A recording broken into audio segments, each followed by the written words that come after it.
はいနောက်တစ်ခုကြတော့労働条件の明示အလုပ်သတ်မှတ်ချက်တွေကို明示ဆိုတာရှင်းလင်းစွာဖော်ပြထားတာပြောတာ使用者は次の6項目は必ず明示しなければならないとされています。ဒီအောက်မှာပေးထားတဲ့6ချက်使用者တွေကအလုပ်ကိုလုပ်ရမှာရှိတယ်။နော်ရှင်းလင်းစွာဖော်ပြရမယ်အလုပ်ရှင်တွေ6ချက်ရှိတယ်။နံပါတ်1က労働契約の期間အလုပ်ခန့်စာချုပ်ကာလ定めのある労働契約を更新する場合の基準ဒီ定めのあるဆိုတာသတ်မှတ်ထားတာပေါ့နော်သတ်မှတ်ထားတဲ့အလုပ်ကန်စာချုပ်ကို更新ဆိုတဲ့စာလုံးလေးကိုကြည့်မယ်更新ဆိုတာကတက်တန်တိုးတာအဲ့တော့စာချုပ်တက်တန်တိုးတဲ့အခါမှာသူတို့သတ်မှတ်ထားတဲ့基準အခြေခံစည်းမျဉ်းစည်းကမ်းတွေစံနှုန်းတွေနောက်တစ်ချက်ကတော့就業場所および従事する業務の内容အလုပ်လုပ်ရမယ့်နေရာနဲ့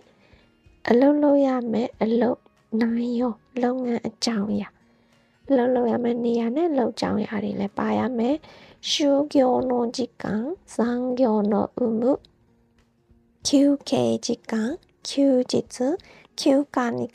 関する事項ဒါတော့ဒီပါနော်就業時間အလုပ်သိမ်းချိန်残業ရှိမရှိ有無ဆိုတာရှိမရှိကိုပြောတာပြီးတော့休憩ချိန်ပြီးရင်休日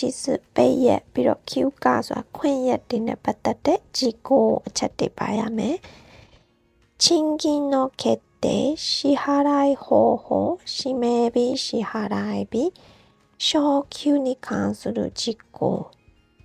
賃金ဆိုတာလောက်ခလာစားနော်အဲ့လာစားတွေခက်တဲ့ဆိုတာကသတ်မှတ်ထားဘယ်လိုလောက်ခလာစားဘယ်လောက်သတ်မှတ်တယ်လဲ支払い方法ဘယ်လိုမျိုးပေးချင်ပါလဲလက်ငင်းငွေသားနဲ့ပေးမှာလားဘတ်နဲ့ပေးမှာလားရှိမဲပြီးဆိုတာလာစားတွက်ချက်တဲ့ပိတ်မဲ့ရက်လာကုန်ရက်လား20ရက်လားလို့ပေါ့နော်ပြီးတော့支払いပြီးဘယ်နေ့ပေးမှာလဲလာကုန်ရက်ပေးမှာလား1ရက်နေ့ပေးမှာလား15ရက်နေ့ပေးမှာလားshort queueဆိုတာအလုပ်sorry လာစားတိုးတာကိုပြောတာလာစားတိုးတာနဲ့ပတ်သက်တဲ့အချက်လက်တွေအဲ့ဒါတွေပါရမယ်နံပါတ်1နဲ့3 4 5နောက်နံပါတ်6ကျတော့ထိုင်းရှော့ခုအိုရောပြီးခိုင်ကိုနိခံဆိုလို့ကြည့်ကိုထိုင်းရှော့ခုဆိုအလုပ်ထွက်တဲ့ခါမှာဒီအလုပ်ထုတ်လိုက်တဲ့ခါမှာ ਨੇ ပတ်သက်တဲ့အချက်လက်တွေထိုင်းရှော့ခုကကိုပါကိုထွက်တာခိုင်ကိုဆိုအလုပ်ထုတ်တာเนาะအဲ့တော့ဒီတစ်ကနေ6ထိအဲ့ချက်တွေကရိုးတို့ကြောခန်းထဲမှာပါရမယ်မဲကြီးတေချာလေးကိုရှင်းရှင်းလင်းလင်းဖော်ပြရမယ်။အဲ့တော့ကိုယ့်ရဲ့လောက်ခန်းစာချုပ်မှာဒီ6ချက်ပါရလားဆိုတဲ့ဟာတေချာကြည့်ရမယ်။နောက်တစ်ခုကျတော့賠償予定の禁止賠償ဆိုတာကလျော်ကြေးကိုပြောတာ။လျော်ကြေးစီစဉ်နေကို禁止တာမြစ်တယ်။ဘယ်လိုမျိုးလျော်ကြေးတွေလဲဖတ်ကြည့်အောင်။労働契約の不履行について違約金を定めまたは損害賠償額を予定する契約をしてはならないとされています。လောက်ခန်းစာချုပ်တွေကိုဖူလီကိုမလိုက်နာလောက်ခန်းစာချုပ်မလိုက်နာတဲ့ပတ်သက်ပြီးတော့အီယာခုဟီကင်းဆိုတာကရော်ချင်းငွေကိုပြောတာရော်ချင်းငွေသတ်မှတ်တာဒါမှမဟုတ်လို့ရှိရင်ထိခိုက်နေနာမှုရော်ချင်းကာကုဆိုတာပမာဏစွန်ကိုင်းဆိုတာထိခိုက်နေနာတာဘိုင်းရှော့ဆိုတာရောချင်းကာကုငွေပမာဏအထိခိုက်နေနာမှုရောကျွေးငွေပမာဏကိုရောသေးစီစဉ်ထားတဲ့ခဲရခုစာချုပ်တွေကိုမချုံရအောင်အနေမလိုက်နာလို့ရှိရင်ဒီလောက်ပြန်ရော်ရမယ်လို့ပါလို့ပေါ့နော်အဲ့လိုမျိုးရောကျွေးငွေသတ်မှတ်တာတော့ဘယ်လောက်ရောပေးရမယ်ဆိုပြီးစီစဉ်ထားတဲ့စာချုပ်တွေမလုပ်ရဘူးအဲ့တော့စာချုပ်မှာအဲ့လိုမျိုးမပါရဘူးနောက်တစ်ခုကခိုင်ကိုစေကန်အလုတ်ထုတ်တဲ့အခါမှာစေကန်တတ်မှတ်ချက်တွေဒိုဒိုရှာက業務上不詳しまたは病気にかかり療養のため休業する期間およびその後30日間は解雇してはならないとされています。အလုတ်ထုတ်တဲ့အခါမှာလည်းပဲ အခြေခံသတ်မှတ်ချက်ရှိတယ်ကန့်သက်ချက်ရှိတယ်ပေါ့နော်ထုတ်ချင်လို့ထုတ်လို့မရဘူးရိုးတို့ရှာအလုတ်သမားကကြောမှုကြောဆိုတာဒီအလုတ်လောက်ရာနေပြီးတော့ဖူရှိုးဆိုတာကခေကဖြစ်သွားတာဒဏ်ရာရသွားတာဒါမှမဟုတ်ရင်ဘီယိုခိယောဂရသွားတဲ့အတွက်ကြောင့်မို့လို့ရိုးဆိုတာစေကုတာနေစေကုတာဖို့အတွက် Q ကျော်ဆိုတော့ Q ဒီမှာရဆွမီနော်အလုတ်နားထားရတယ်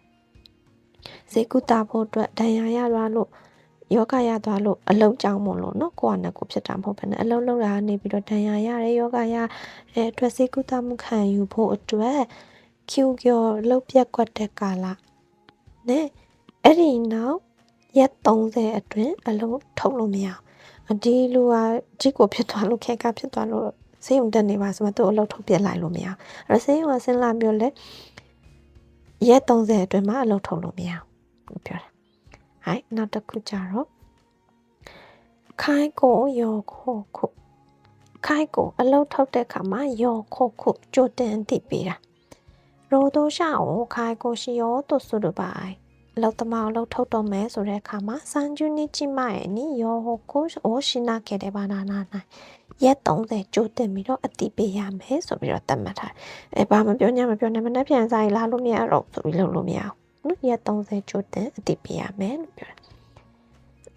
နောက်တစ်ခုကချင်းကင်းလောက်ခလာစားスカで直接労働者に全額を毎月1回以上一定の期日を定めて支払わなければならないとされている賃金支払いの5原則で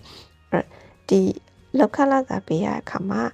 အခြေခံသတ်မှတ်ချက်စီကံ5ခုရှိတယ်အဲ့5ခုကပါတယ်လေတစ်ကစုကငွေကြီးနဲ့အဲ့နဲ့အလုံးလို့ဆိုပြီးစံတအိတ်ပေးမယ်တော့ဘာလို့လုပ်လို့မရဘူးစုကနော်အိုခါနဲ့ဖြစ်ရမယ်ငွေကြီးဖြစ်ရမယ်အိုခါနဲ့စုကလို့ခေါ်ရတယ်နံပါတ်1ကစုကပြမယ်နံပါတ်2က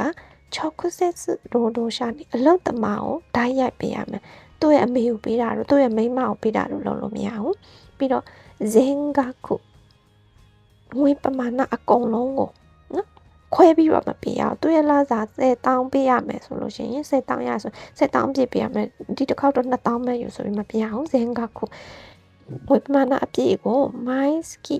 လာစဉ်1回以上တစ်ချိန်နဲ့အထက်နော်တစ်ချိန်နဲ့အထက်ရှိရမယ်တစ်ချိန်တော့အနည်းဆုံးရှိရမယ်ပါပြီးတော့ ite ဆိုတာကသတ်မှတ်ထားတဲ့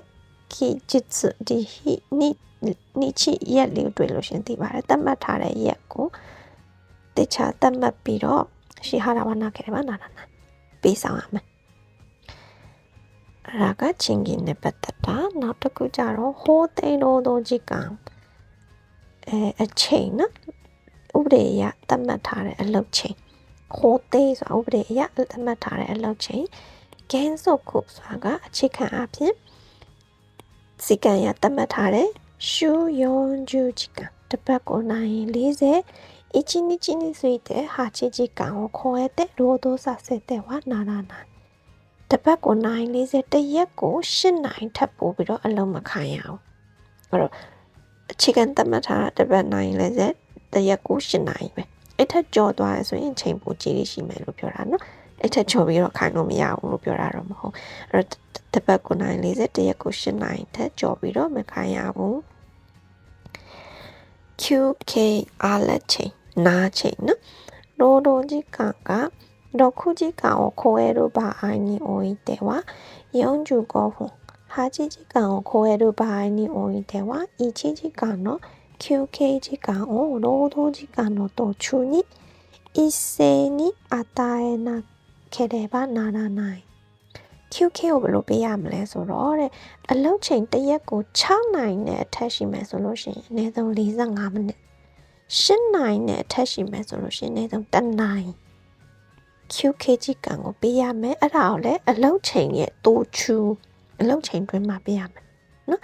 ဒီနေ့အလုပ်ချိန်6နိုင်ရှိတဲ့အတွက်ကြောင့်မလို့45မိနစ်တော့ပေးပါရဒါပေမဲ့အလုပ်ပြီးမှအလုပ်မစခင်တော့လုပ်ပြီးလို့မရအလုပ်လုပ်ပြီးပင်ပန်းလို့နားရတာဖြစ်တဲ့အတွက်တိုးချူမှာပေးရမှာဒီစကားလေးကအတိကတိုးချူနော်8နိုင်ဆိုရင် အလုပ်ချိန်8နိုင်ရှင်1နိုင်တော့ပေးရမယ်6နိုင်ရှင်45မိနစ်ပေးရမယ်ရိုးတိုးကြီးကင်ရင်တော့ချူးမှာပေးရမယ်